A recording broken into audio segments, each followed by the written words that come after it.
The wind howled through the towering pines of Blackwood Forest as Maya clutched her swollen belly, stumbling through the darkness. 8 months pregnant and abandoned at a desolate rest stop by the man she trusted, she had nowhere left to run. The contractions were getting stronger. Then she saw it, a warm glow cutting through the trees, a ranger's cabin, windows golden with lamplight. "This place feels safe," she whispered, tears of relief streaming down her face. But as Maya approached the door, she noticed something that made her blood freeze. Fresh tire tracks in the mud, recent. The cabin wasn't abandoned at all. What Maya didn't know was that her abandonment wasn't random. The man who left her had been paid handsomely to deliver her to this exact location. Because Maya wasn't just any pregnant woman, she was carrying something that powerful people would kill for. And the ranger's cabin, it was never meant to be her sanctuary. It was meant to be her prison. But why did someone want Maya and her unborn child so desperately that they'd orchestrate this elaborate trap? Before we jump back in, tell us where you're tuning in from. And if this story touches you, make sure you're subscribed, because tomorrow I've saved something extra special for you. Maya's bare feet squelched in the cold mud as she backed away from the tire tracks, her heart hammering against her ribs. The warm light that had seemed so welcoming moments ago now felt sinister, casting dancing shadows that seemed to reach for her through the windows. Another contraction seized her, doubling her over with pain that shot through her lower back like lightning. She pressed her palm against the rough bark of a nearby pine, trying to steady herself while fighting the urge to collapse. The baby kicked frantically, as if sensing her terror. 3 hours ago, she'd been sleeping peacefully in the passenger seat of Derek's truck, trusting the man she'd known for 6 months to drive her safely to the birthing center in Portland. Now Derek was gone, and she was alone in the wilderness with nothing but the clothes on her back and a growing certainty that she was in terrible danger. The memory of waking up at the rest stop flooded back with nauseating clarity. The truck door hanging open, Derek's jacket still warm on the driver's seat, her purse, phone, and shoes missing, a crumpled $20 bill left on the dashboard like payment for services rendered. She'd called his name until her throat was raw, searched the empty restrooms, checked behind the rusted dumpsters. Nothing. That's when she'd seen the trail marker pointing toward Blackwood Forest and heard Derek's voice in her memory from weeks ago. "If you're ever in real trouble, Maya, head for the old ranger station. It's about 2 miles in from Route 9. There's always supplies there, and the rangers do regular checks." But Derek had lied about everything else. Why would he tell the truth about this? The cabin's front door creaked open, and Maya's breath caught in her throat. A figure emerged, tall, broad-shouldered, wearing what looked like a ranger's uniform. In the dim light, she couldn't make out his face, but something about the way he stood perfectly still, not calling out or searching for whoever had made the noise outside, made her skin crawl. He knew she was there. Maya bit down on her knuckle to keep from crying out as another contraction gripped her. The baby was coming whether she was ready or not, and her options were narrowing by the minute. She could try to make it back to the road, but it was at least 2 miles through pitch-black forest, and she doubted she'd make it 50 yards before the contractions became unbearable. Or she could approach the cabin and hope the man in the doorway was actually a ranger who would help her. The third option, the one that made her stomach turn, was that Derek had been right about one thing. This place was exactly where she was supposed to be. As if summoned by her thoughts, her phone buzzed in her jacket pocket. Maya's hand flew to the sound, confusion flooding through her. She was certain her purse with her phone had been stolen from the truck. But there it was, a text message lighting up a device she didn't recognize. The number was blocked, but the message was crystal clear. "Don't run. They're waiting for you at the road. Go to the cabin. Trust no one but go. Your baby's life depends on it. A friend." Maya's hands shook as she read the message twice. Then a third time. Someone was watching her. Someone who knew about the people waiting at the road, who knew about the baby who had somehow slipped this phone into her jacket without her noticing. The man at the cabin stepped down from the porch, and in the spill of light from the doorway, Maya caught a glimpse of his face. Her blood turned to ice. She knew him. The morning sun filtered through grimy windows, casting long shadows across the cabin's interior. Sarah's body ached as consciousness slowly returned, every muscle protesting against the hard wooden floor where she'd collapsed the night before. Her hand instinctively moved to her swollen belly, relief washing over her as she felt the baby's gentle movements beneath her palm.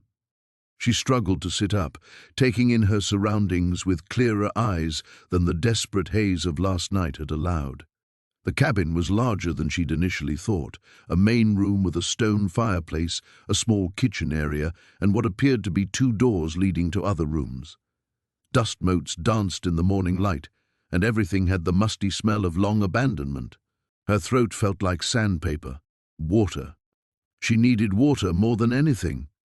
Sarah pulled herself to her feet, using the wall for support, and made her way to the kitchen area. The hand pump at the sink looked ancient, its metal surface spotted with rust.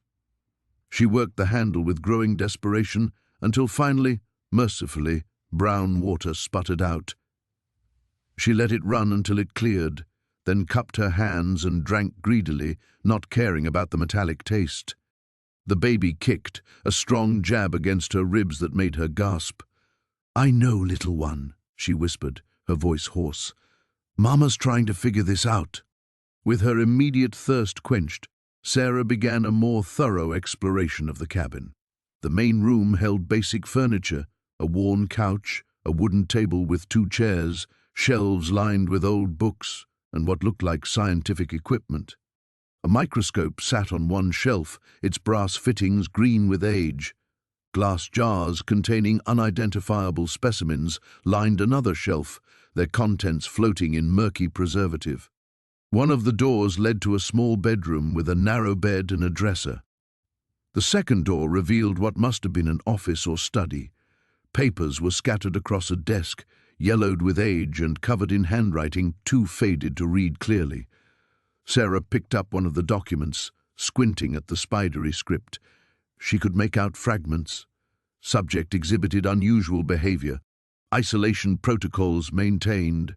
Results inconclusive but concerning. Her blood ran cold as she read on. This wasn't just any ranger's cabin. Someone had been conducting research here, experiments of some kind. The dates on the papers were from nearly 30 years ago. A sound from outside made her freeze, the distant rumble of an engine. Her heart hammered against her ribs as she moved to the window, peering through the dirty glass.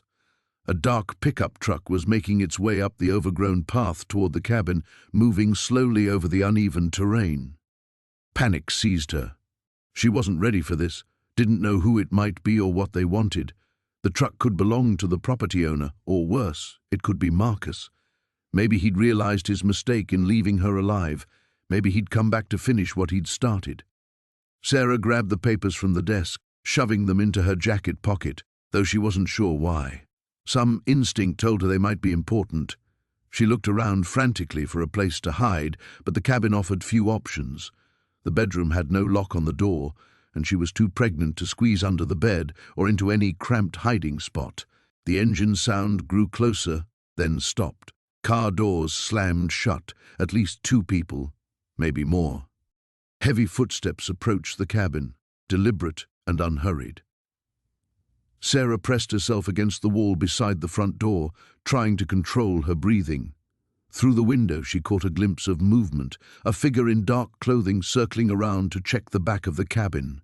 A knock came at the door, 3 sharp raps that seemed to echo through her bones. "Hello?" called a man's voice, gravelly and unfamiliar. "Anyone in there? We saw the footprints in the mud." Sarah bit her lip hard enough to taste blood. There was no way they hadn't seen evidence of her presence. Her muddy shoes by the door, the disturbed dust on the floor, the fact that she'd obviously used the water pump. "We're not here to hurt you," the voice continued, though something in its tone made her skin crawl. "Just want to have a chat. This is private property, you understand." Another voice, younger and higher pitched, spoke from somewhere near the back of the cabin. "Tracks lead right to the front door, Dale. Someone's definitely been here recent." "I know that, you idiot," the first voice snapped. Question is whether they're still here. The door handle rattled as someone tested it. Sarah had thrown the simple latch when she'd entered last night, but it wouldn't hold against any determined effort. The baby kicked again, harder this time, as if sensing her distress. She closed her eyes and tried to think. Fight or hide, run or surrender. Every option seemed impossible with her body in its current condition. The handle rattled again, more insistently this time. The cabin's interior felt like stepping into a time capsule from decades past. Sarah's bare feet touched cold hardwood floors as she pushed the door shut behind her, the wind's howling immediately muffled to a distant whisper. Her hand instinctively moved to her belly as the baby kicked, as if responding to their newfound shelter. Moonlight filtered through grimy windows, casting pale rectangles across sparse furniture. A stone fireplace dominated one wall, its hearth filled with old ashes. Basic wooden chairs surrounded a small table, and she could make out the shape of a narrow bed tucked into the far corner. The air smelled of must and something else, something sweet and cloying that made her stomach turn. Sarah fumbled along the wall until her fingers found a light switch. She flicked it up and down several times, but nothing happened. Of course, no power. She'd have to make do with what little moonlight penetrated the windows. Moving carefully in the dim light, she explored the small space. A kitchenette occupied one corner, complete with an old hand pump at the sink. She worked the handle experimentally and was rewarded with a rusty groan, then a trickle of brown water that gradually ran clearer. Thank God. Water was more precious than gold right now.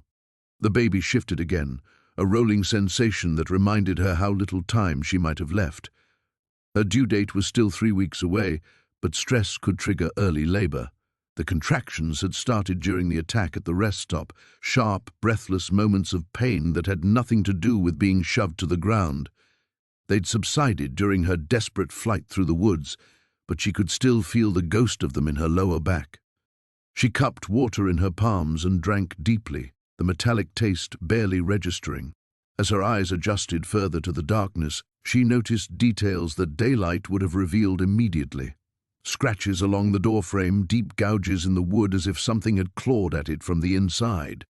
Dark stains on the floorboards near the fireplace that could have been old spills or something far worse. The sweet smell grew stronger as she moved toward the bed. She pulled back a moth-eaten quilt and recoiled. The mattress was stained with dark patches, some rust-colored, others nearly black. But exhaustion overrode revulsion. She needed to rest, needed to gather strength for whatever came next. She spread the quilt over the stains and lowered herself carefully onto the bed. That's when she heard it. A soft scratching sound coming from somewhere within the walls. Mice, probably, or rats.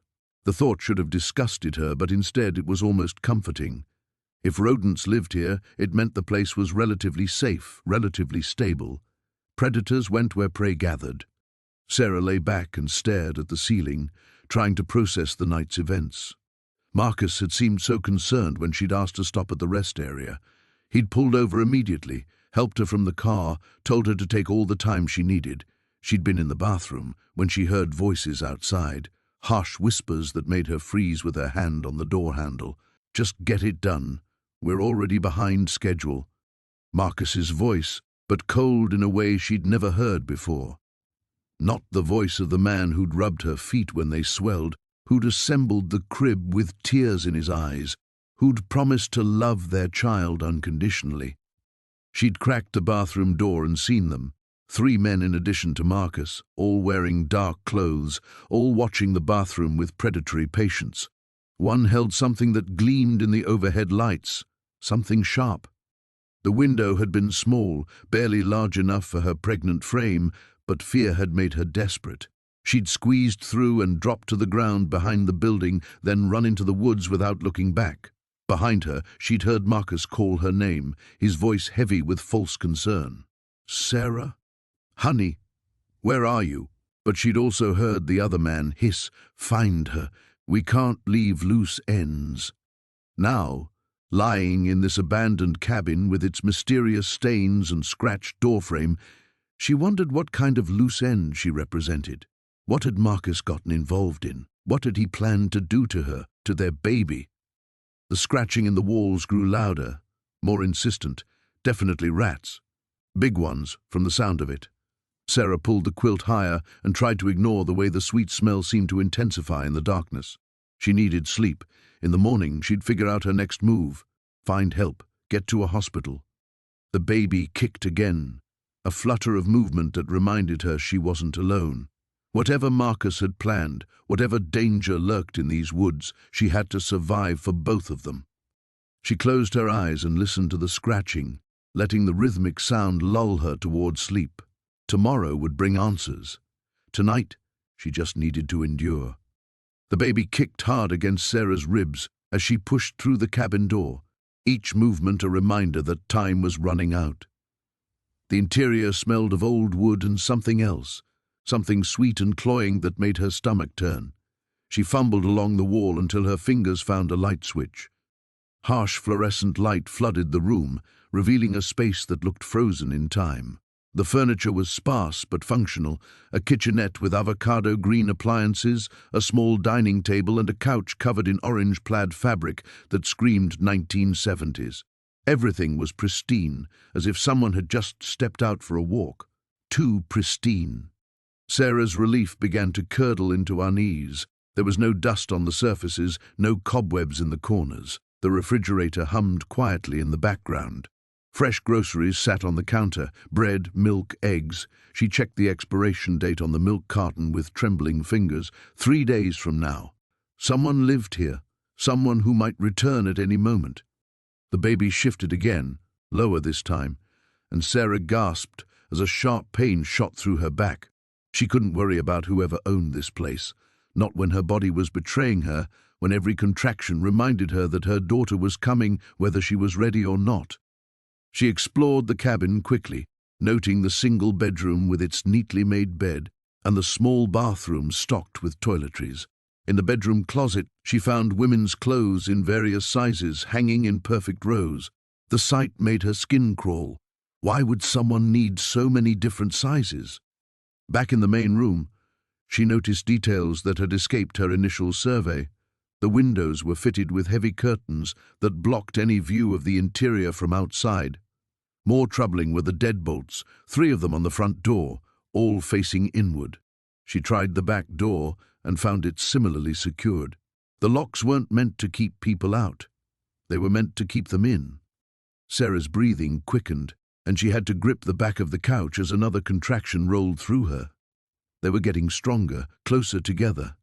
She needed to focus on survival, both hers and her baby's, not on paranoid theories about whoever lived here. She found clean towels in the bathroom and began gathering supplies. There was a first aid kit under the sink, basic but better than nothing. As she pulled it out, her fingers brushed against something else tucked far back, a small metal box. She dragged it into the light and found it unlocked. Inside were photographs, dozens of them. The first few showed the cabin from different angles, like real estate photos. But as she flipped through them, her blood turned to ice. There were pictures of women, different women, all heavily pregnant, all inside this very cabin. Some were cooking at the stove, others sleeping in the bedroom. All looked exhausted, desperate. All looked exactly like her. The last photo in the stack showed a woman giving birth on the very couch where Sarah now stood. The woman's face was twisted in agony, her eyes wild with terror. Standing over her, just at the edge of the frame, were a pair of hands in surgical gloves. Sarah dropped the photos and backed away, her heart hammering against her ribs. The baby kicked frantically as if sensing her distress. She needed to leave, needed to get as far from this place as possible, but another contraction seized her, stronger than the others, and she doubled over with a cry that echoed through the cabin. When the pain subsided, she heard it, the distant rumble of an engine approaching through the woods. Panic flooded her system. She scrambled to collect the scattered photographs, shoving them back into the metal box and sliding it under the sink.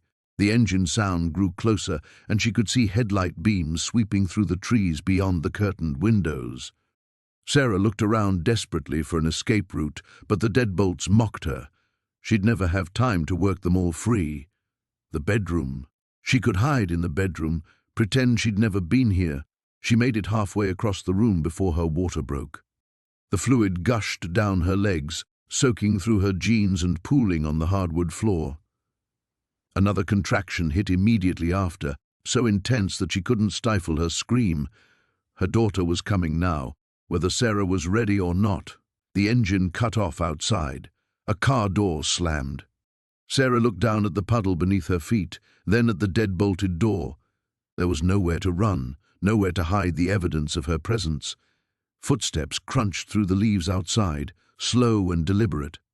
She was trapped, in labor, and completely at the mercy of whoever was about to walk through that door. The same person who had photographed all those other women, the same person who had been in the room when that terrified woman gave birth. The footsteps stopped at the front door. Keys jingled softly in the darkness beyond. The fire crackled softly as Sarah stirred from an uneasy sleep, her hand instinctively moving to her belly. The baby had been restless all night, tiny feet pressing against her ribs in a rhythm that seemed almost frantic. She winced as another sharp kick landed just below her sternum, and for a moment she wondered if the stress of everything that had happened was affecting the child too. Pale morning light filtered through the cabin's small windows, casting long shadows across the wooden floor. The storm had passed, leaving behind an eerie stillness that made every creak of the old building seem amplified. Sarah pushed herself up from the couch, her muscles protesting after a night on the lumpy cushions. She needed food, and more importantly, she needed to figure out what to do next. The radio remained stubbornly silent, despite her attempts the previous evening to raise someone, anyone, who might help. The static had eventually given way to complete silence, as if the device had simply given up. Moving slowly to the kitchen area, Sarah began opening cabinets more systematically than she had the night before. Most contained the expected items: dented pots, mismatched plates, a few canned goods well past their expiration dates. But in the cabinet nearest the back door, her fingers brushed against something unexpected. A leather journal wedged behind a stack of chipped bowls. Sarah pulled it free, noting how the leather felt soft and well-worn, as if it had been handled frequently. The cover bore no title, just a series of deep scratches that might have been intentional markings or simply wear from years of use. She opened it carefully, the pages brittle with age and dampness. The first entry was dated 3 years ago, written in neat, precise handwriting. Day 1. They think I don't know, but I've seen the signs. The disappearances aren't random. There's a pattern, a purpose. The rest stops are just the beginning. Sarah's breath caught. She flipped through several pages, each entry more disturbing than the last. References to subjects, to the project, to something called harvesting protocols. The handwriting grew more erratic as the entries progressed, as if the writer had been under increasing stress. Day 47 confirmed my suspicions about the selection criteria. Pregnant women, specifically those in their 3rd trimester. The hormone levels are crucial to the process. God help me, I should have spoken up sooner. The journal trembled in Sarah's hands. She was in her 3rd trimester. The timing of her attack, the isolation of the rest stop. It hadn't been random at all. A wave of nausea washed over her that had nothing to do with pregnancy. Day 52. I found where they take them. The facility is underground, accessed through what looks like an old mine shaft about 2 miles north of the highway. I'm going to try to document everything, but if something happens to me, I'm leaving this record. Someone needs to know. Sarah flipped frantically through the remaining pages, looking for more recent entries, for some indication of what had happened to the journal's author. The last entry was dated over 2 years ago. Day 63. They know I've been watching. I saw them at the tree line this morning. I'm going to hide this journal and try to make it to the authorities in town. If anyone finds this, don't trust the ranger station. Don't trust the highway patrol. The corruption goes deeper than anyone realizes. The cabin should be safe for now. They think it's too obvious a hiding place. But don't stay long. The final words were barely legible, scrawled in what looked like desperate haste. Sarah slammed the journal shut, her heart hammering against her ribs. The baby gave another violent kick, as if responding to her terror. She looked around the cabin with new eyes, seeing not sanctuary but a temporary reprieve. How long before they realized she was here? How long before whoever had orchestrated her attack at the rest stop came looking? She moved to the front window, peering carefully through the gap between the curtains. The forest looked peaceful in the morning light, but now every shadow seemed to hide a threat. Every rustle of leaves in the gentle breeze made her jump. The radio. She had to try the radio again, had to find someone who could help her, but even as she moved toward the device, the journal's warnings echoed in her mind. Don't trust the ranger station. Don't trust the highway patrol. Who could she trust? As if in answer to her thoughts, the sound of a vehicle engine drifted through the morning air. Distant, but growing closer. Sarah's blood turned to ice as she pressed herself against the wall beside the window. Through the trees she caught glimpses of a dark SUV moving slowly along what must be an access road she hadn't noticed before. They had found her. The baby kicked again, harder this time, and Sarah wrapped her arms protectively around her belly.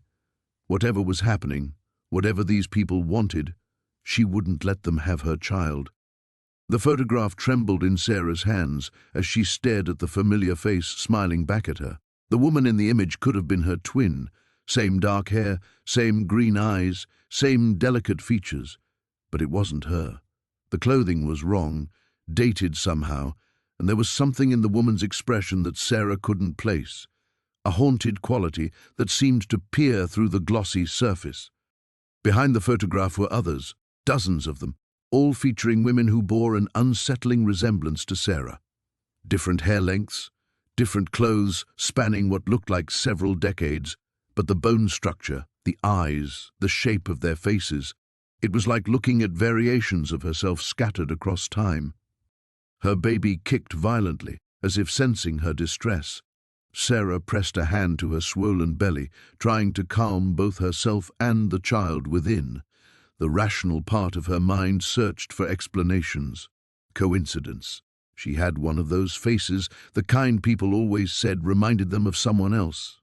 But as she flipped through image after image, that explanation crumbled. A loose floorboard creaked somewhere in the cabin, and Sarah froze. The sound hadn't come from where she stood. Her eyes darted to the windows, but the glass reflected only darkness and her own frightened face. The wind had died down, leaving an oppressive silence that made every small noise feel amplified. She gathered the photographs quickly, her hands shaking as she tried to stack them neatly. As she did, she noticed writing on the back of one. In careful script, Margaret, 1987. She stayed longer than most. Sarah's blood turned cold. She flipped through more photos, finding similar notations.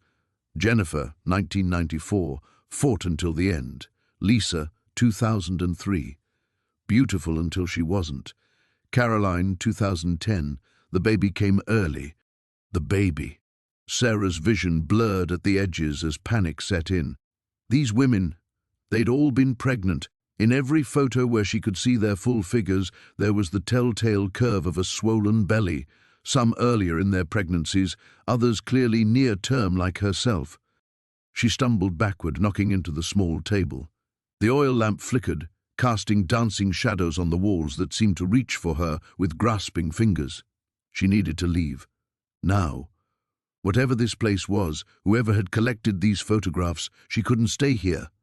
But even as the thought formed, she knew it was impossible.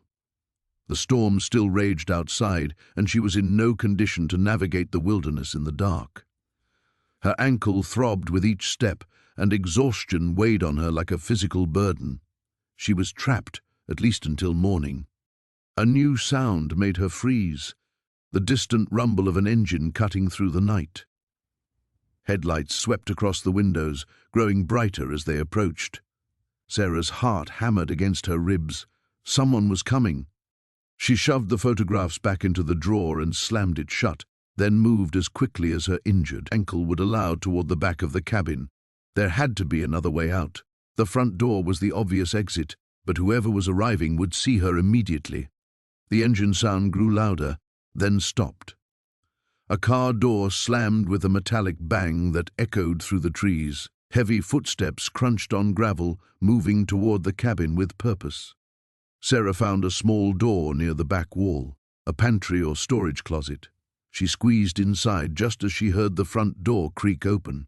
Her breathing sounded impossibly loud in the confined space, and she pressed both hands over her mouth to muffle it. "Well, well," a man's voice drifted through the cabin, rough and pleased. "Looks like we have a visitor." Footsteps moved through the rooms, deliberate and searching. Sarah could hear drawers opening, the soft whisper of fabric being moved. He was looking for signs of her presence. "I can smell you, sweetheart," the voice continued, closer now. "That particular scent pregnant women get. Sweet and ripe, like fruit ready for picking." Sarah's stomach lurched. She bit down on her knuckles to keep from making a sound, tasting blood as her teeth broke skin. The baby shifted restlessly inside her, as if picking up on her terror.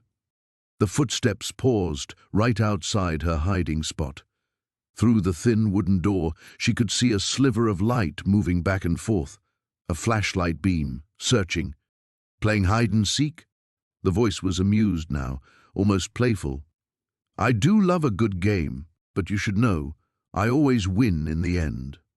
The light moved away, and she heard him walk toward the bedroom. This was her chance. Sarah eased the closet door open and peered out. The main room was empty, but she could see the flashlight beam dancing in the back of the cabin. She had to run. Injured ankle, pregnant belly, storm be damned. Whatever waited for her in the wilderness couldn't be worse than what hunted her in this cabin of horrors.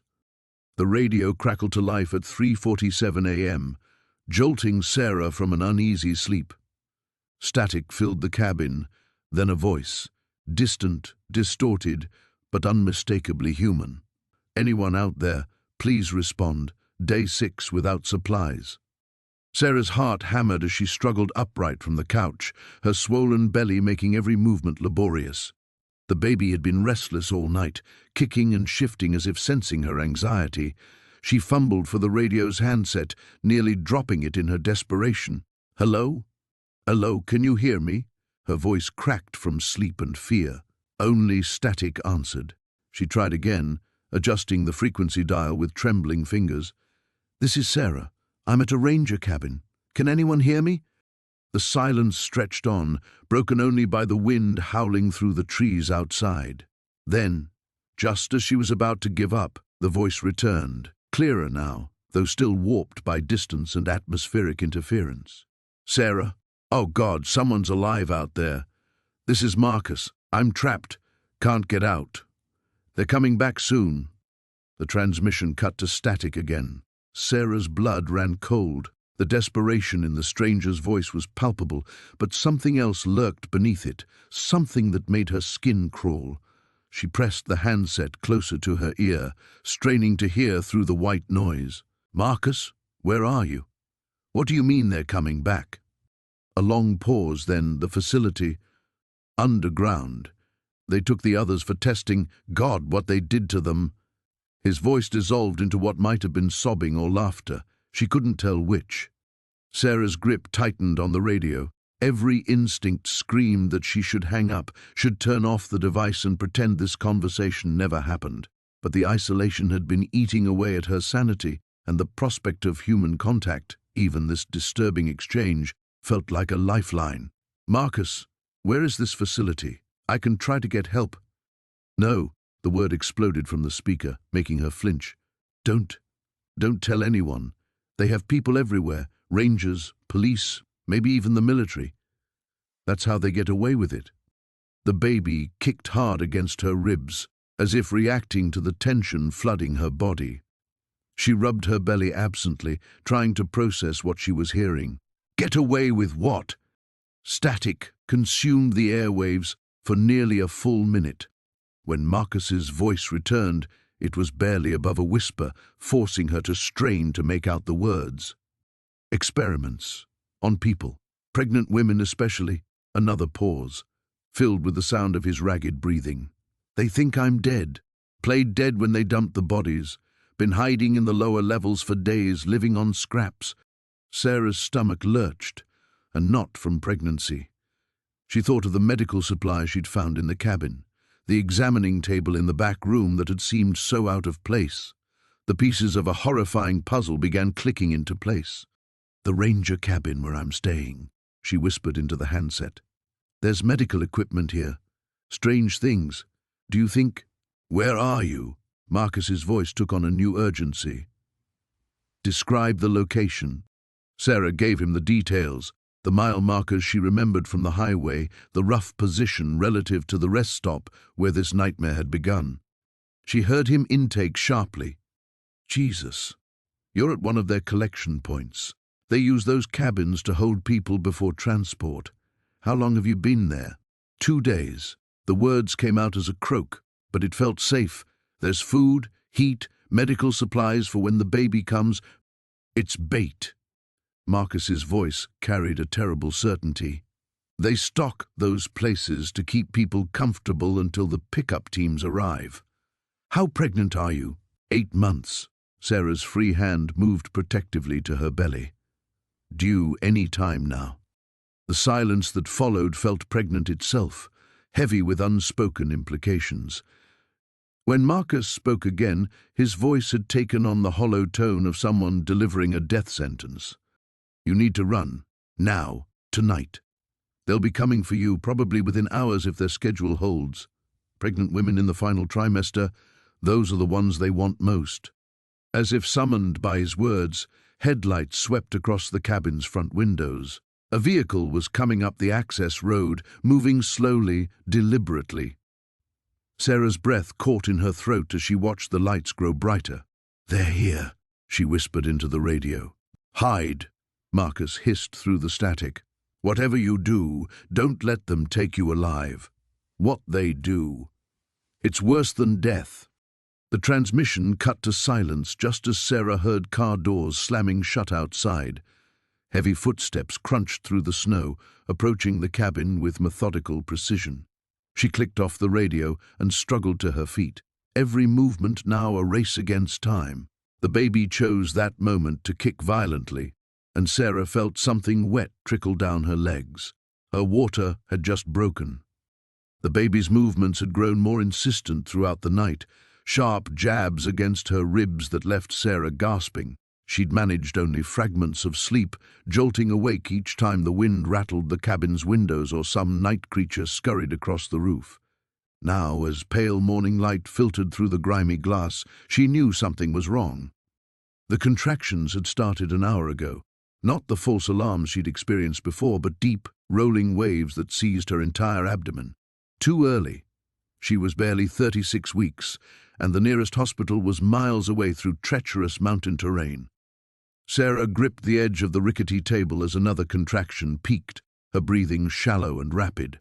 When it passed, she forced herself to think clearly. The radio. She needed to try the radio again, find some frequency that could reach help. She made her way to the equipment, moving carefully as her body threatened to betray her. The old components hummed to life, and she began scanning channels with desperate precision. Static filled most frequencies, but occasionally she caught fragments. A weather report, someone discussing livestock prices, a trucker complaining about road conditions. "Mayday," she whispered into the microphone during a break in chatter. "This is an emergency. Pregnant woman in distress near Devil's Canyon. Please respond." Nothing but static answered her plea.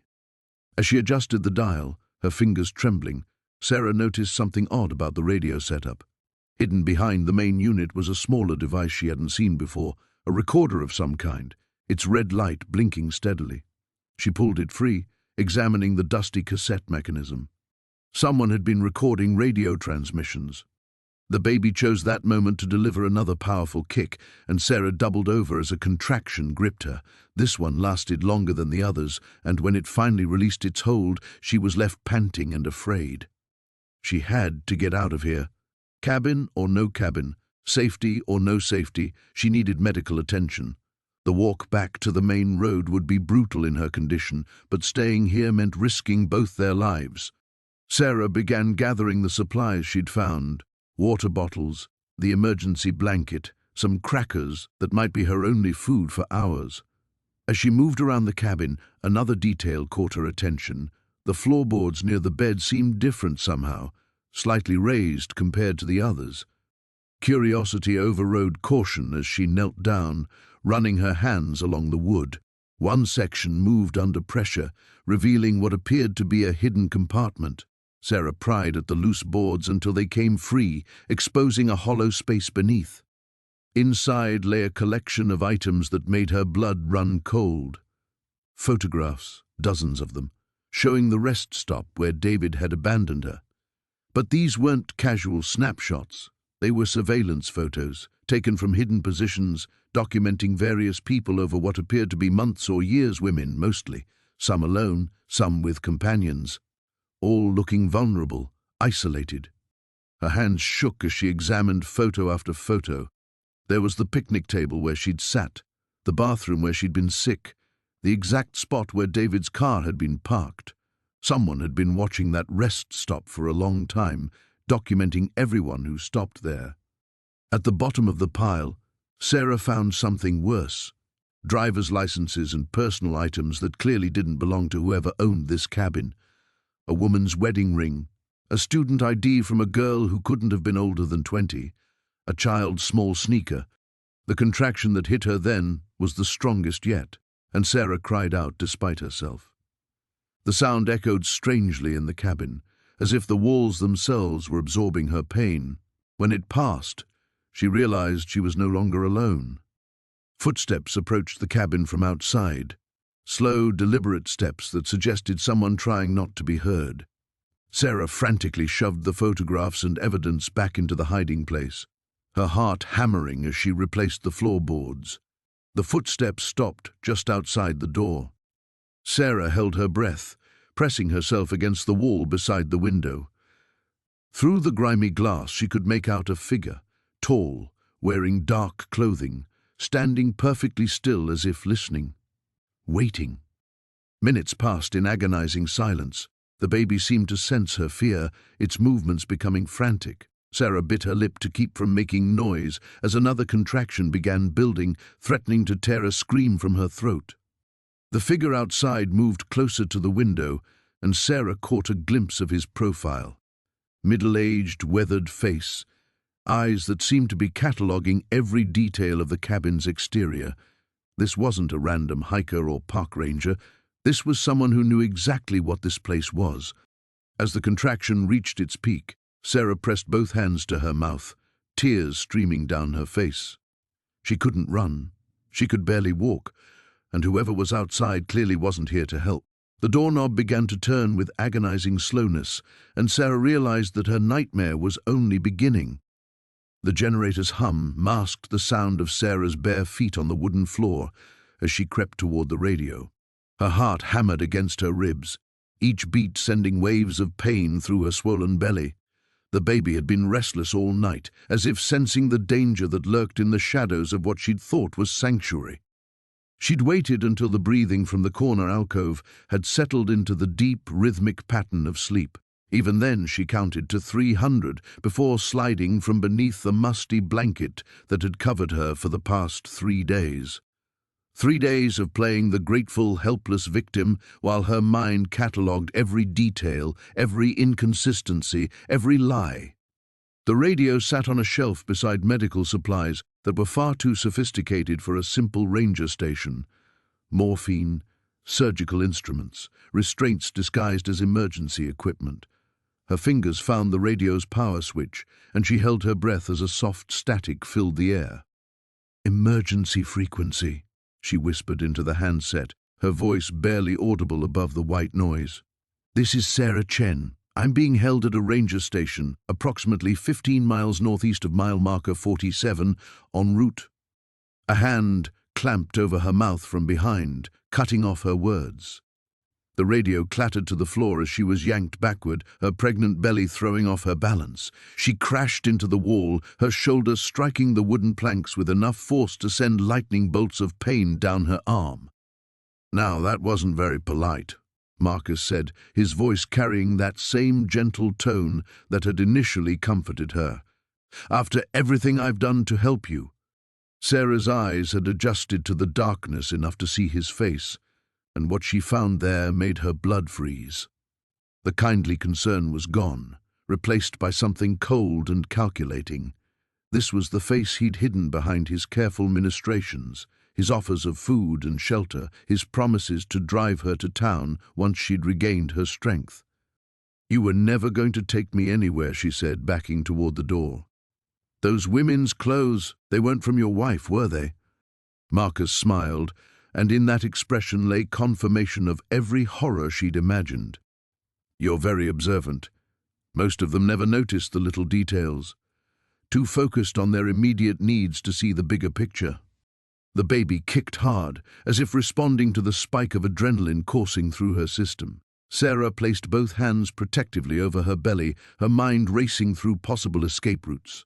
The door was 8 feet away, but Marcus stood between her and freedom. The windows were boarded up. The radio lay in pieces at her feet. "How many?"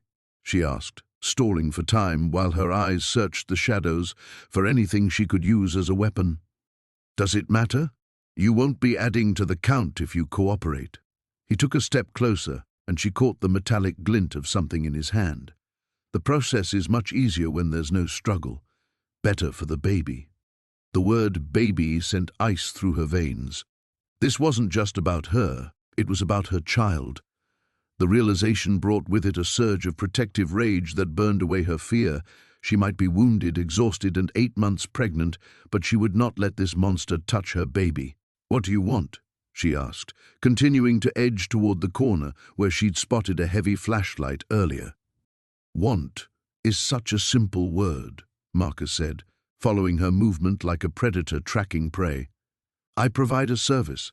There are people who pay very well for certain opportunities that can't be found through conventional channels." Sarah's hand found the flashlight just as the horrible implications of his words settled in her mind. The isolation of this place, the soundproofing she'd noticed around the windows, the medical equipment, it all painted a picture so horrific she could barely process it. "You're sick," she breathed. "I'm practical," he corrected. "And you're going to make me very wealthy. Both of you." He lunged forward, the blade in his hand, catching the faint light from the generator's electrical panel. Sarah swung the flashlight with desperate strength, catching him across the temple. He stumbled, cursing, and she bolted for the door. Her fingers fumbled with the multiple locks he'd installed, deadbolts that locked from the inside, she realized with growing horror. She was a prisoner, not a guest. The first lock turned, then the second, but Marcus had recovered and was approaching fast. The third lock stuck. "There's nowhere to go, Sarah," he called softly. "We're 15 miles from the nearest road. You're pregnant, injured, and it's 30 degrees outside. Come back, and we'll discuss this reasonably." The lock finally gave way, and Sarah burst through the door into the bitter mountain air. Behind her, she heard Marcus laugh, a sound devoid of humanity that followed her into the darkness like a promise of death. The basement door creaked open, revealing a darkness so complete it seemed to swallow the weak beam of her flashlight. Sarah's hand trembled as she descended the wooden steps, each one groaning under her weight. The air grew colder with every step, carrying with it a metallic scent that made her stomach clench with recognition. Her bare feet touched the concrete floor, and she swept the flashlight in a wide arc. The beam illuminated walls lined with shelves, each one carefully organized with glass jars that caught the light like malevolent eyes. Sarah stepped closer, her breath forming small clouds in the frigid air. The first jar contained what looked like pickled vegetables, innocuous enough. But as she moved the light along the shelves, her blood turned to ice. Floating in the cloudy preservative solution of the next jar was something that definitely wasn't a vegetable. The pale, curved shape was unmistakably human, a finger, wedding ring still attached. Sarah stumbled backward, her hand flying to her mouth to stifle a scream. The flashlight beam wavered wildly as she fought to keep her grip, illuminating jar after jar of horrors. Ears, teeth arranged in neat rows like pearls. Something that might have been a tongue, grey and lifeless in its chemical bath. The baby kicked violently, as if sensing her terror, and Sarah pressed her free hand to her belly. "It's okay," she whispered, though the words felt hollow in this charnel house. "We're going to get out of here." But even as she said it, she knew she couldn't leave. Not yet. If she was going to survive this place, she needed to understand what she was dealing with. Her legs shook as she forced herself to explore deeper into the basement. In the far corner stood a workbench, its surface meticulously clean despite the rust-stained drain beneath it. Surgical tools hung in perfect order on a pegboard, scalpels, bone saws, and implements she couldn't identify, but that made her skin crawl. A notebook lay open beside them, its pages filled with cramped handwriting and crude anatomical sketches. Sarah leaned in, fighting her revulsion to read the entries. The dates spanned decades, each page documenting the preservation of various body parts with clinical detachment. Names were listed, some she didn't recognize, others that made her gasp. Missing persons cases she remembered from the news, hikers who'd vanished on the mountain trails, travelers who'd simply disappeared. Sarah? The voice from upstairs made her blood freeze. It was different now, colder, stripped of the false warmth she'd heard before. She clicked off the flashlight and pressed herself against the wall, her heart hammering so loud she was certain it would give her away. "I know you're down there, dear. You shouldn't have gone exploring. That's very rude." Footsteps crossed the floor above, unhurried and methodical. Sarah heard the scrape of furniture being moved, the deliberate sound of someone barricading the basement door. A laugh drifted down, soft and terrible. "My husband always said curiosity killed the cat," the woman's voice continued, closer now. She must be standing right at the top of the stairs, but he never finished the saying. Satisfaction brought it back. "Though I'm afraid that won't be the case for you." Sarah's mind raced. There had to be another way out. Her fingers traced along the basement walls, searching for a window, a door, anything. The concrete was solid, unyielding. The only exit was through the stairs where her captor waited. "I want you to know I don't usually take pregnant women," the voice continued, conversational now. "It complicates the preservation process. But when I saw you stumbling around my property, so helpless and alone, I simply couldn't resist. And twins! Such a rare treat. Twins." Sarah's blood turned to ice. She'd never told the woman she was carrying twins. The only way she could know was if... "Oh, yes. I know all about your babies. Dr. Martinez's files make for fascinating reading. Fraternal twins, both healthy, due any day now. Perfect specimens." The sound of papers rustling drifted down, and Sarah realized with horror that the woman must have gone through her purse, found her medical records. Everything about her pregnancy, her condition, her due date, it was all there. "The preservation of fetal tissue requires such delicate timing," the woman continued, her tone growing excited. "Too early and the development isn't complete.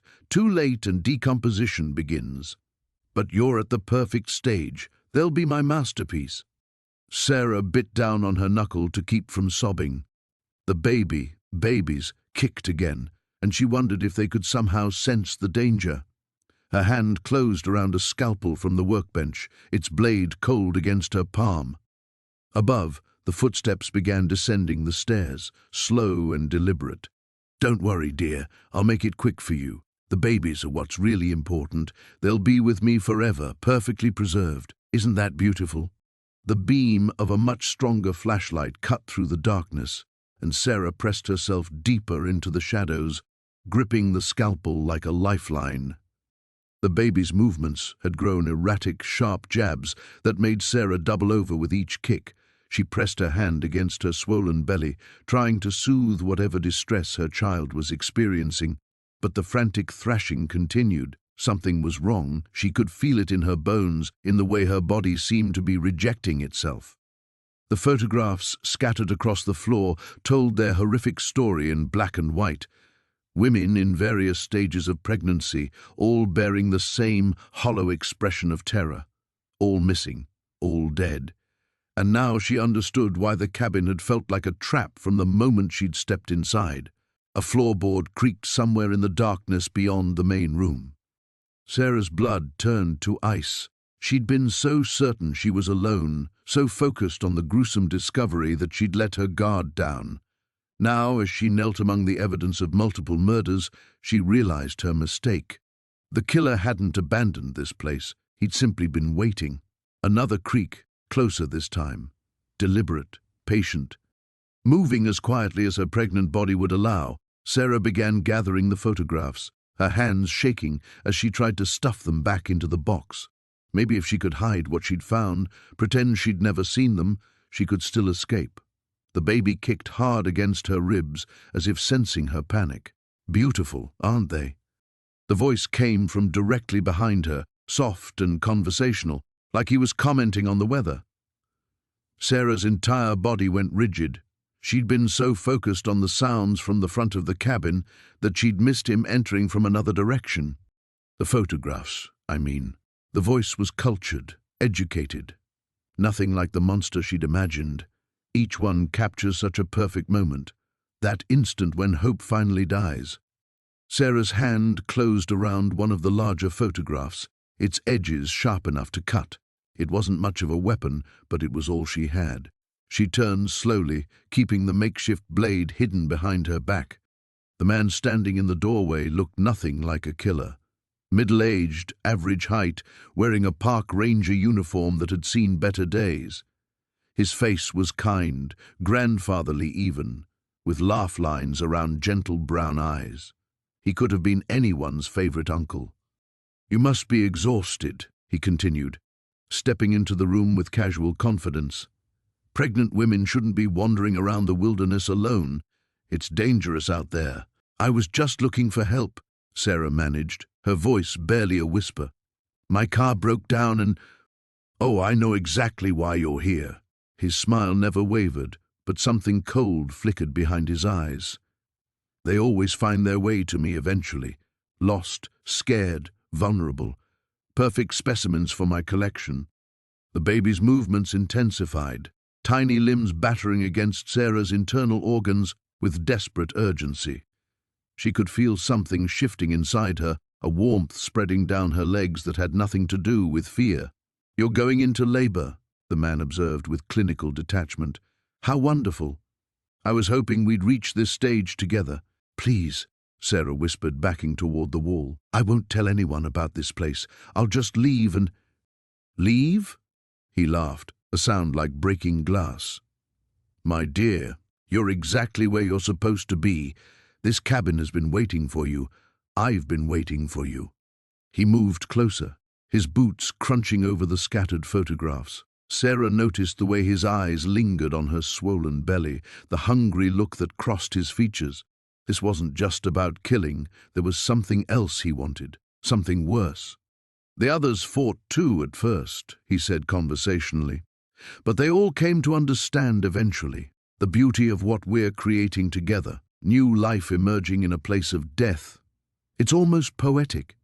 The contraction hit Sarah like a freight train, doubling her over with pain. Real labor, not just fear-induced cramps. The baby was coming whether she wanted it to or not, and this monster planned to be there when it happened. When the pain subsided, she looked up to find him much closer, close enough to touch. His hand was extended toward her belly in an obscene mockery of tenderness. "Don't!" she gasped, pressing herself against the wall. "The cabin has rules," he said, ignoring her protest. "Traditions that must be honored. You'll understand soon enough." That's when Sarah noticed the other photographs, the ones still scattered on the floor. They weren't just pictures of pregnant women. Some showed newborns, impossibly small and still. Others depicted makeshift operating tables, crude medical instruments, scenes too horrible to fully process. He wasn't just collecting pregnant women. He was farming them. The photograph in her hand suddenly felt heavier, its edge sharper. As another contraction built, Sarah made a decision. She would not let her baby become part of his collection. Whatever it took, whatever the cost, she would fight. The ranger smiled and reached for her belly. Sarah struck. The journal's pages crackled between Sarah's trembling fingers as she read by the dying light of the oil lamp. Each entry revealed another piece of the horrifying puzzle that surrounded her refuge. Ranger Marcus Thorne hadn't been protecting the forest, he'd been feeding it. October 15th found 3 more hikers today. The trees are getting restless. The old growth section needs nourishment before winter sets in. The ritual circle behind the cabin should suffice. Sarah's stomach lurched, and not from the baby's movement. She flipped through more pages, her horror mounting with each revelation. November 3rd, Sarah Miller called about her missing husband, told her he never checked in here. The lie came so easily. David Miller's remains are already part of the grove now, like the others. Sometimes I hear them whispering in the wind through the branches. The baby kicked hard against Sarah's ribs, as if sensing her terror. She pressed a hand to her belly, trying to steady her breathing. Outside, the wind had picked up again, and those sounds she'd dismissed as natural forest noise now seemed far more sinister. December 1st, the pregnancy changes everything. She carries new life, and the forest hungers for that kind of pure energy. I must prepare the birthing chamber below. The roots will drink deep when the time comes. Below. Sarah's eyes widened as she processed the words. There was something beneath the cabin.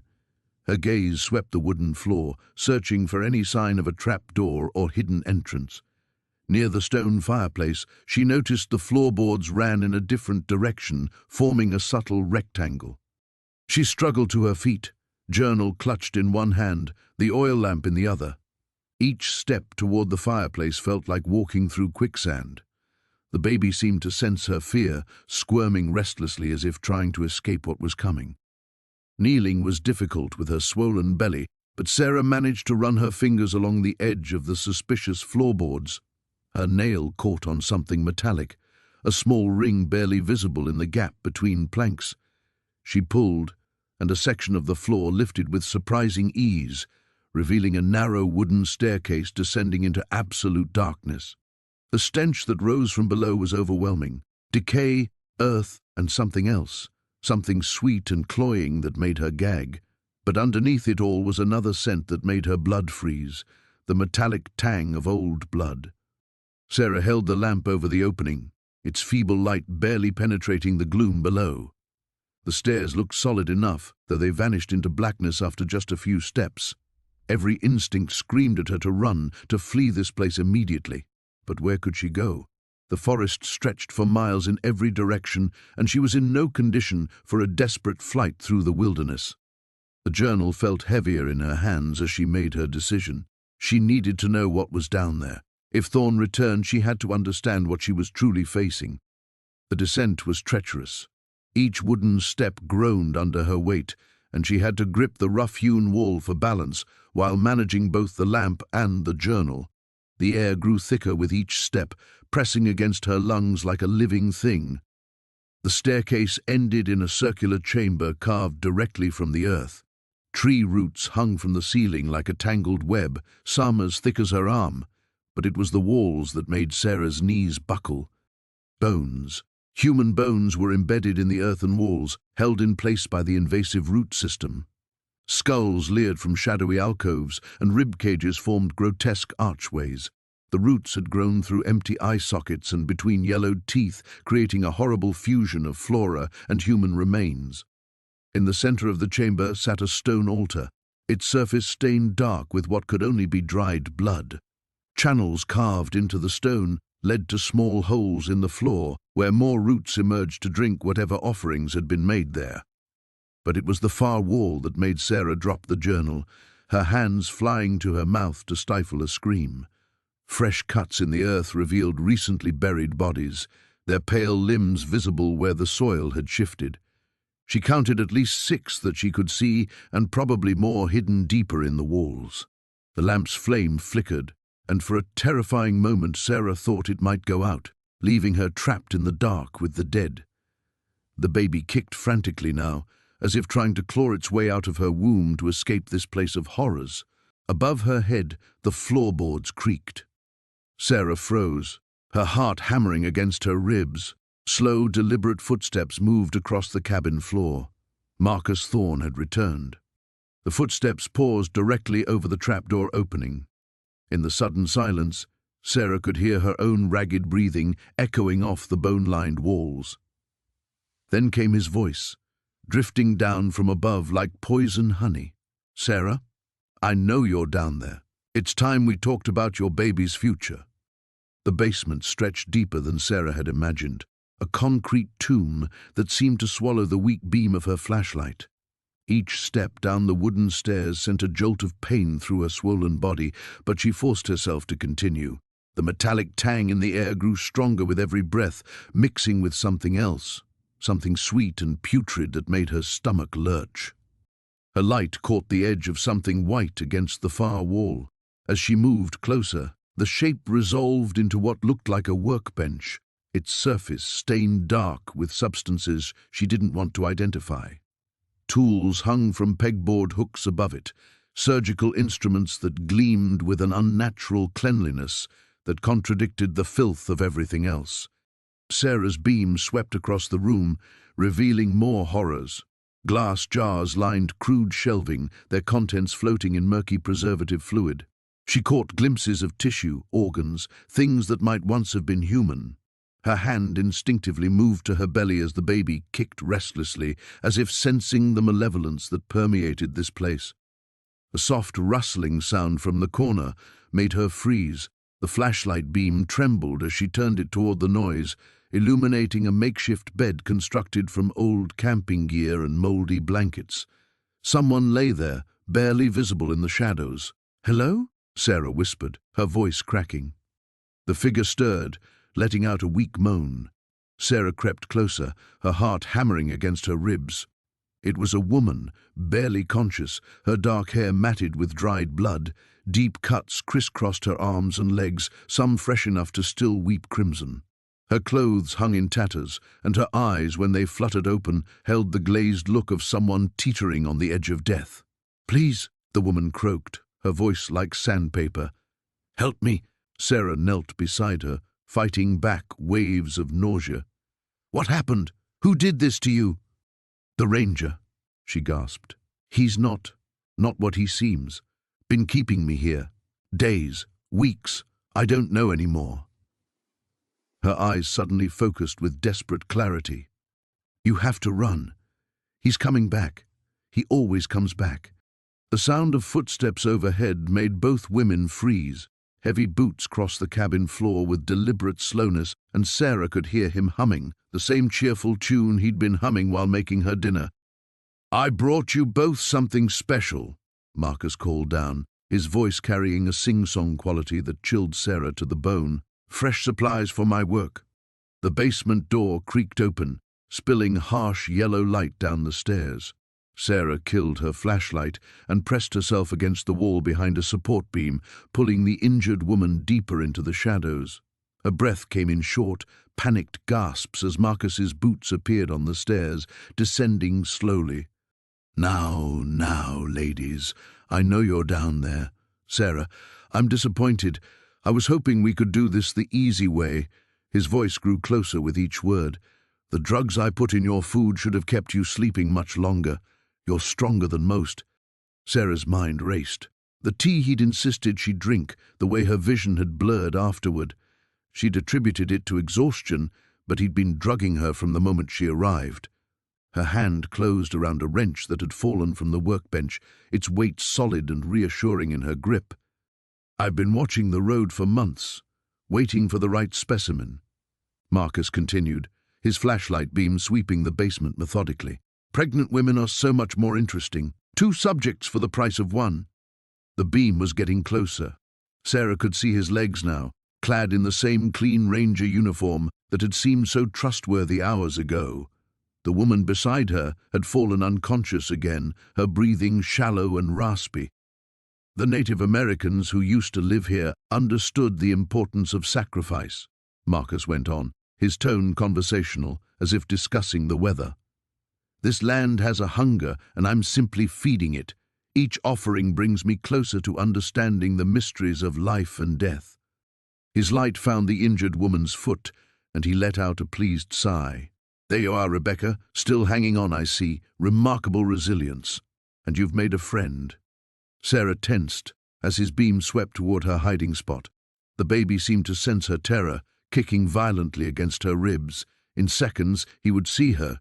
She had one chance, one moment of surprise before he overpowered her. The light hit her face, and Marcus smiled, a cold, predatory expression that transformed his features into something inhuman. "There's my brave little mother." Sarah lunged forward with the wrench, putting every ounce of desperate strength behind the blow.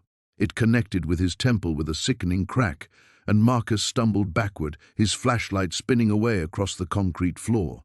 He hit the stairs hard but didn't fall, blood streaming down the side of his face. When he looked up at her, his smile had only grown wider. The forest stretched endlessly before them, dark shadows dancing between the towering pines as Sarah pressed forward through the undergrowth. Each step sent jolts of pain through her swollen belly, but she forced herself to keep moving. Behind her, the cabin's windows glowed like malevolent eyes, and she could hear Marcus's voice echoing through the trees, calling her name with false sweetness. "Sarah, honey, you're only making this harder on yourself." His voice drifted on the wind. "Think about the baby. You need medical attention." She bit back a bitter laugh. Medical attention, as if he cared about anything other than completing whatever sick ritual he and the others had planned.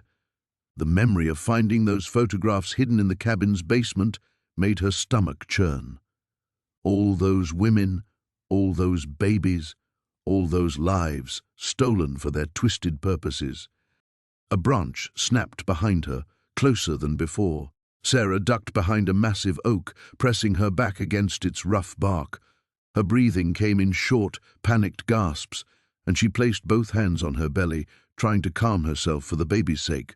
The child had been unusually quiet since her escape, and that worried her more than she wanted to admit. Through the darkness, she could make out the beam of a flashlight sweeping back and forth, searching. Marcus wasn't alone.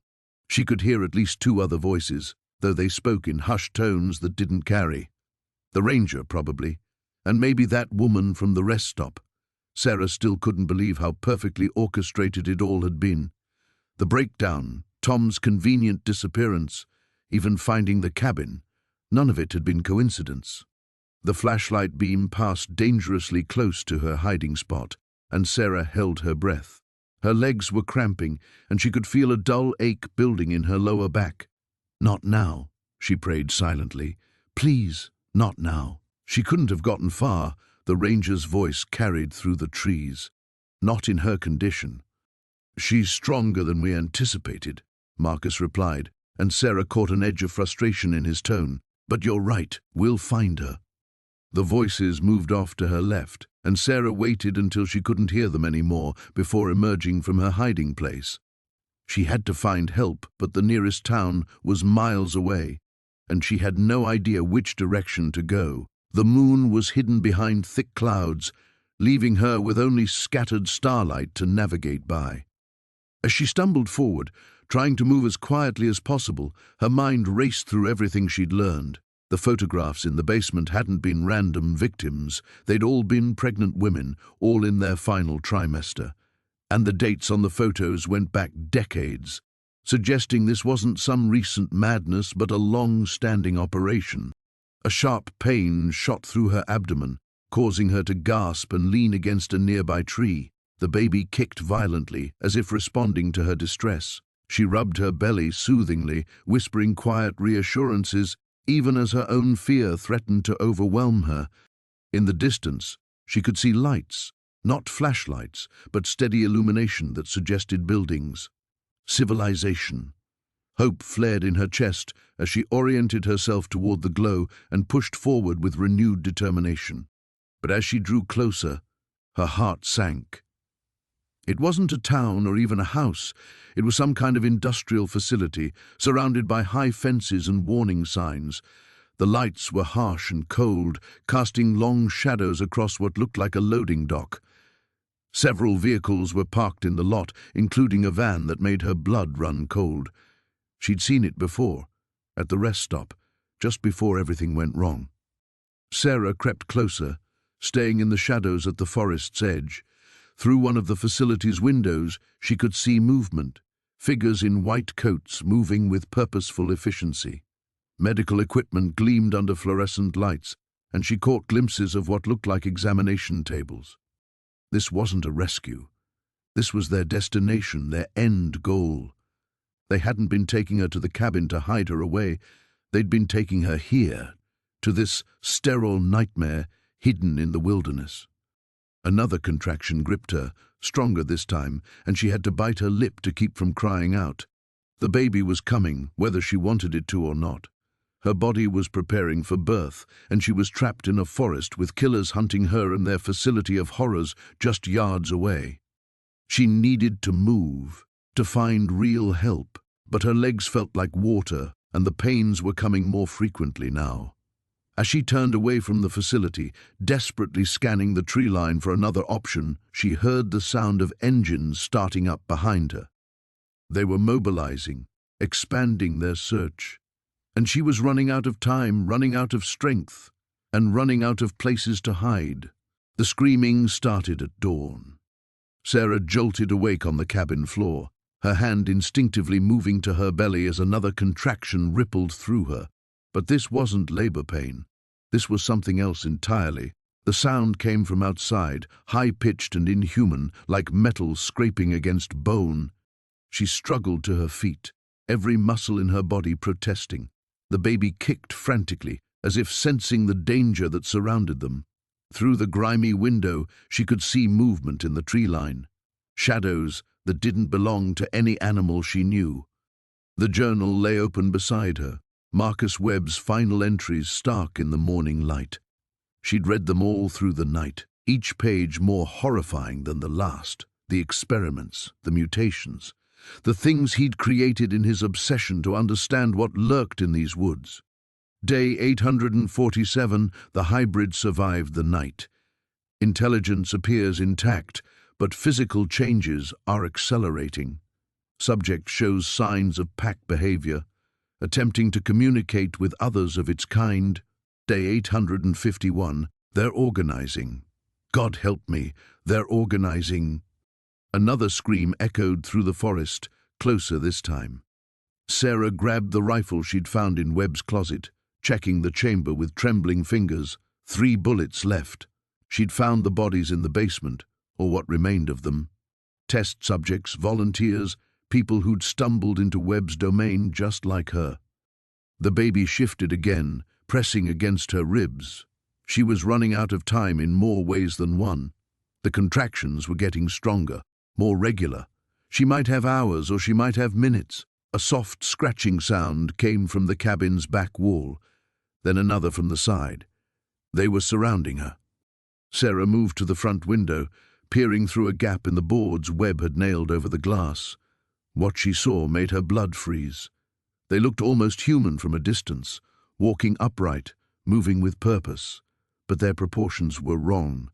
Arms too long, heads tilted at impossible angles, skin that seemed to shift and ripple in the morning light.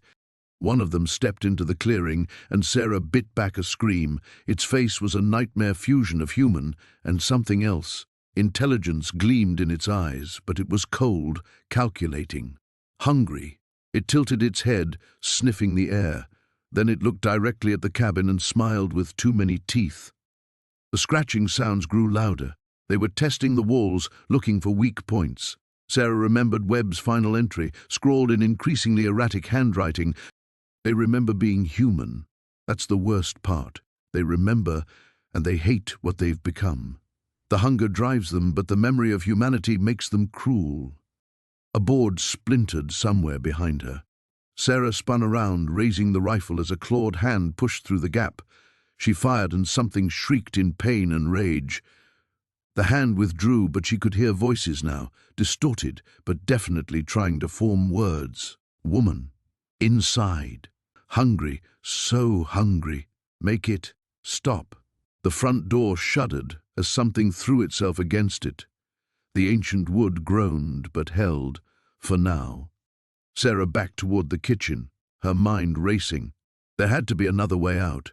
Webb wouldn't have stayed here without an escape route. Her foot kicked something metal, a ring set into the floor, a trapdoor. She yanked it open, revealing a narrow tunnel that disappeared into darkness. The musty smell of earth and decay wafted up, but it was better than staying here to be torn apart. The front door splintered as she lowered herself into the tunnel. Her pregnant belly made the descent awkward, and she had to bite her lip to keep from crying out as another contraction hit. The baby was coming, whether she was ready or not. The tunnel was barely wide enough for her body, forcing her to crawl on her hands and knees. Behind her, she could hear them breaking into the cabin, their inhuman voices rising in frustration when they found it empty. But they'd find the tunnel soon enough. She crawled faster, ignoring the pain shooting through her back and abdomen. The tunnel seemed to go on forever, but finally she saw light ahead. Not sunlight, but the dim glow of some kind of artificial illumination. She emerged into an underground chamber that took her breath away. Banks of computers lined the walls, their screens still flickering with data.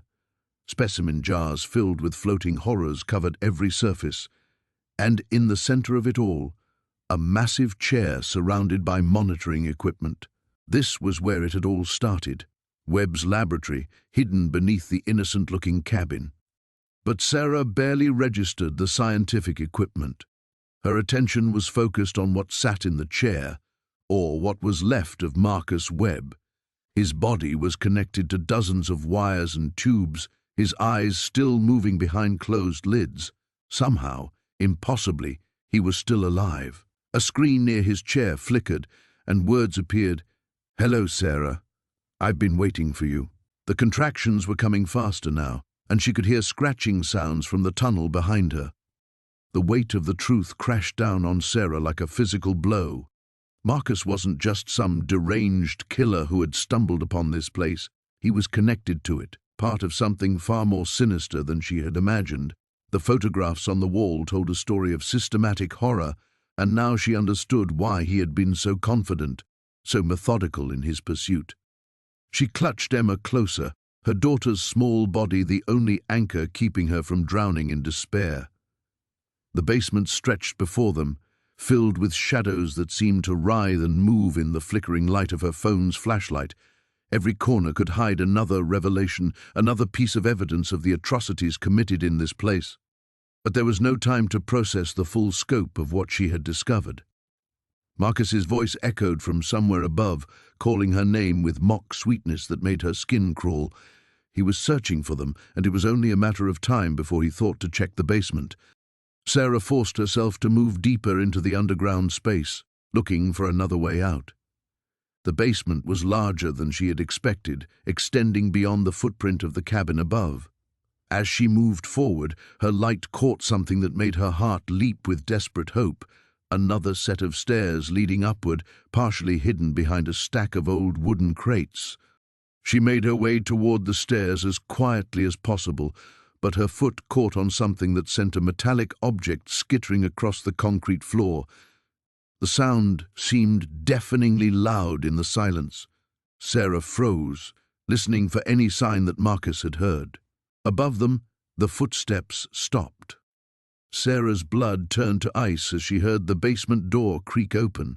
A beam of light cut through the darkness at the top of the stairs she had descended, much brighter than her phone's feeble glow. Marcus had found them. "Sarah," his voice drifted down, no longer pretending kindness. "I know you're down there. There's nowhere left to run." She pressed herself against the wall, trying to make herself invisible in the shadows.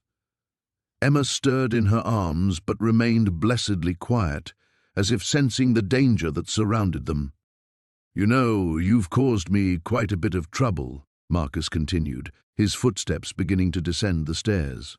"But I suppose I should thank you. It's been a while since I've had such an interesting challenge." Sarah began moving toward the hidden staircase, each step carefully placed to avoid making any sound. The beam of Marcus's flashlight swept across the basement, coming closer to her location with each pass. "The others were so disappointing," he said conversationally, as if they were having a casual chat. "They broke so quickly. But you've got real fight in you. Tom always did like the feisty ones." The mention of that name, Tom, sent a chill through Sarah. Another partner, another predator in this network of horror. How many of them were there? How long had this been going on? She reached the hidden stairs and began climbing them slowly, testing each step before putting her full weight on it. The wood was old, and she couldn't risk a creak that would give away her position. Behind her, she could hear Marcus moving through the basement, his light methodically searching every corner. The stairs led to another door, and Sarah's heart sank when she tried the handle and found it locked. She was trapped between Marcus below and a barrier she couldn't breach above. Panic threatened to overwhelm her, but she forced herself to think. There had to be another way.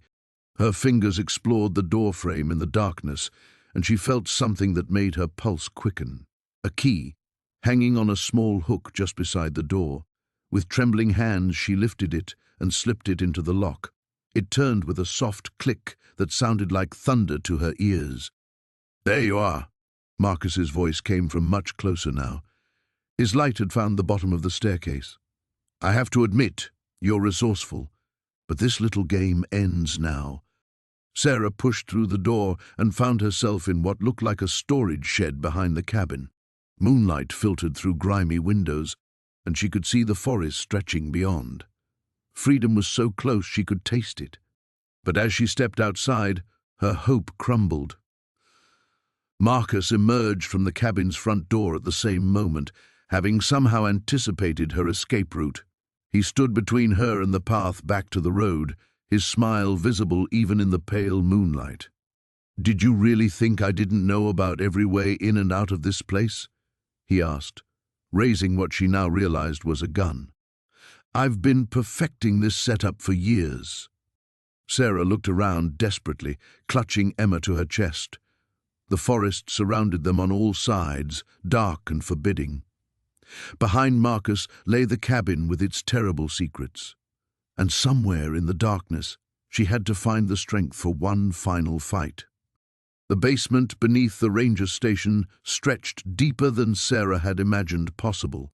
Her flashlight beam carved through absolute darkness, revealing stone walls that seemed to absorb the light rather than reflect it.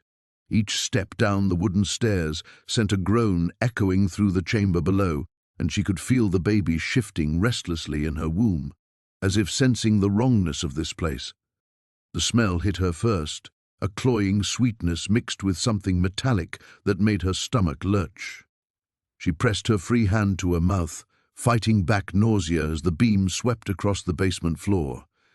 What she saw made her blood freeze in her veins. Bodies, dozens of them, arranged in neat rows like some macabre garden. But these weren't fresh corpses. They were mummified, preserved by whatever chemicals saturated the air down here. Men, women, children, all positioned with their hands folded peacefully across their chests, their faces bearing expressions of serene calm that somehow made the sight infinitely more horrifying.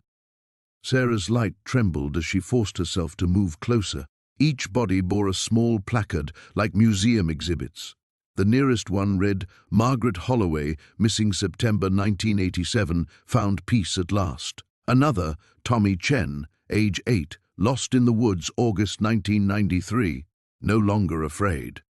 The dates spanned decades. Some placards were so old, the writing had faded to barely legible scratches. How long had this been going on?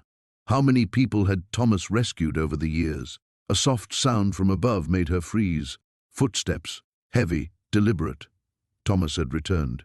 Sarah switched off her flashlight and pressed herself against the stone wall, her heart hammering so loudly she was certain he would hear it.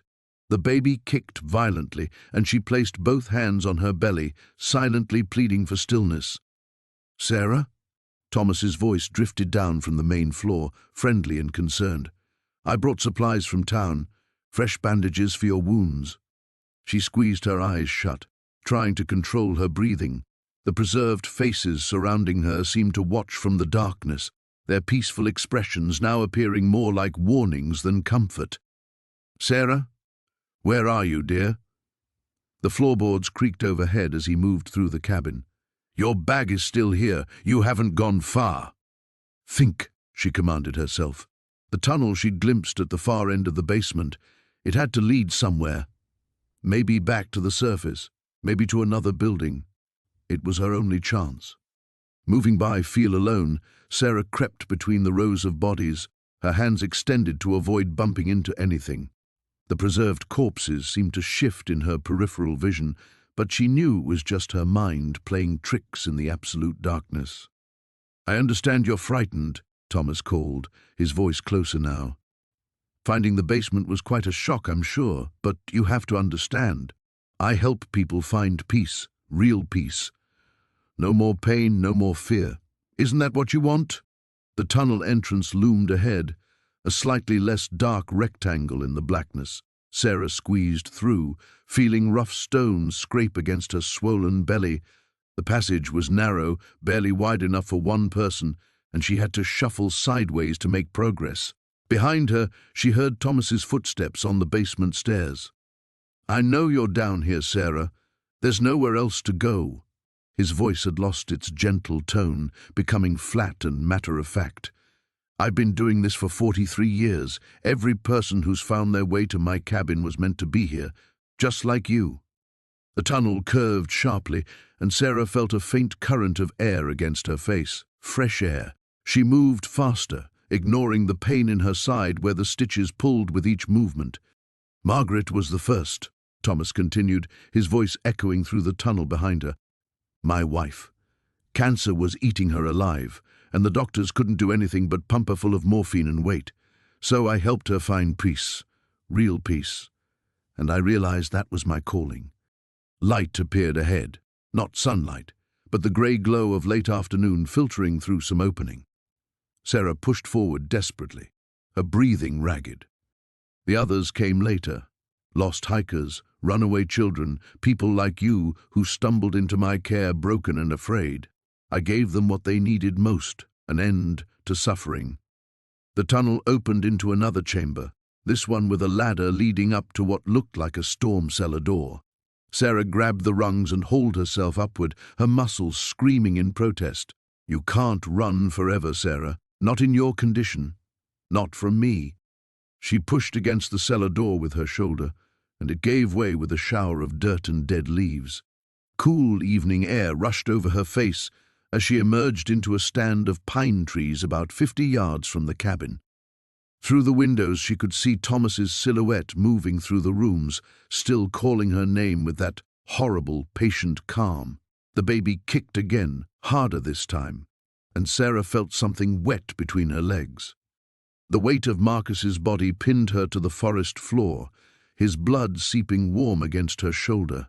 Sarah's breath came in ragged gasps as she struggled to push him off, her pregnant belly making every movement awkward and desperate. The knife had found its mark deep in his chest, but she couldn't be sure he was truly gone. With a final surge of adrenaline, she rolled him aside and scrambled to her feet, leaves and dirt clinging to her torn clothes. The cabin loomed behind her, its windows now dark and accusing. She couldn't go back there, not with those photographs still papering the walls like a gallery of horrors, not with the knowledge of what Marcus had done to all those women. The forest stretched endlessly in every direction, but Sarah knew she had to move. Dawn was still hours away, and there could be others.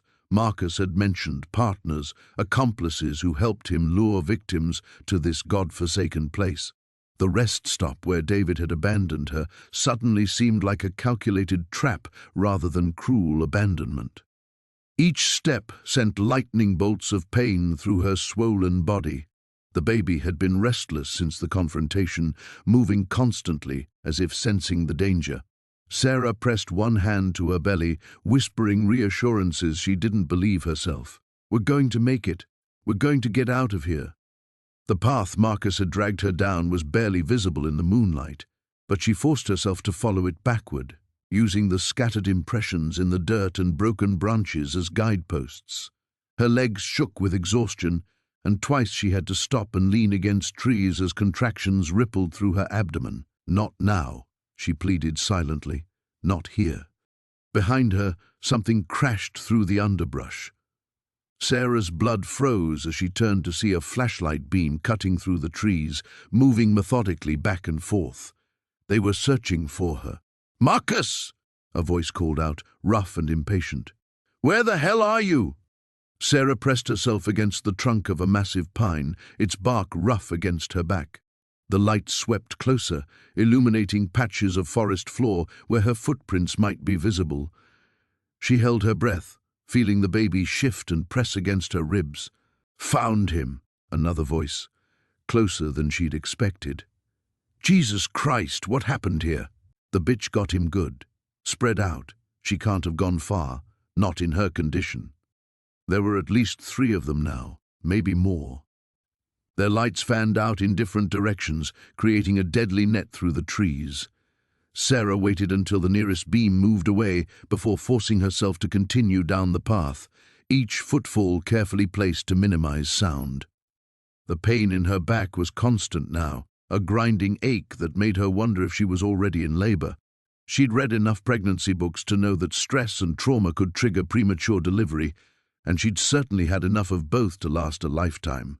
The thought of giving birth alone in these woods, hunted by killers, made her stomach clench with terror. A branch snapped behind her, close enough that she could hear heavy breathing. Sarah pressed forward faster, no longer caring about stealth. The path began to slope downward, and she could smell something different in the air, exhaust fumes and asphalt. The rest stop had to be close. "There!" The shout echoed through the trees. "I see her!" The flashlight beam found her, trapping her in its harsh circle of white light. Sarah ran, crashing through bushes and stumbling over fallen logs. The baby seemed to be fighting her now, pressing down with unbearable weight. Warm fluid trickled down her legs, either blood or the first sign that her water had broken. The trees began to thin ahead, and she could see the glow of security lights through the branches. The rest stop parking lot appeared below her, empty except for a single 18-wheeler idling near the building. The driver's cab was dark, but diesel exhaust poured from the stack, which meant someone was inside. Sarah half ran, half fell down the embankment, her hands scraping against rocks and roots. The men behind her were shouting now, no longer concerned with stealth. Their lights danced crazily through the trees as they gave chase.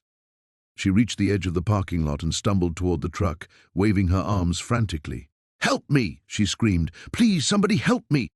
The cab door opened and a figure climbed down, a large man in a trucker's cap and flannel shirt. For a moment, Sarah felt a surge of relief so powerful it nearly dropped her to her knees. Then she saw his face in the security lights, saw the cold smile spreading across his features, and realized with dawning horror that her rescue had been an illusion. He reached into his cab and pulled out a CB radio, speaking into it with casual efficiency. "Package is ready for pickup," he said, never taking his eyes off her. "Right on schedule."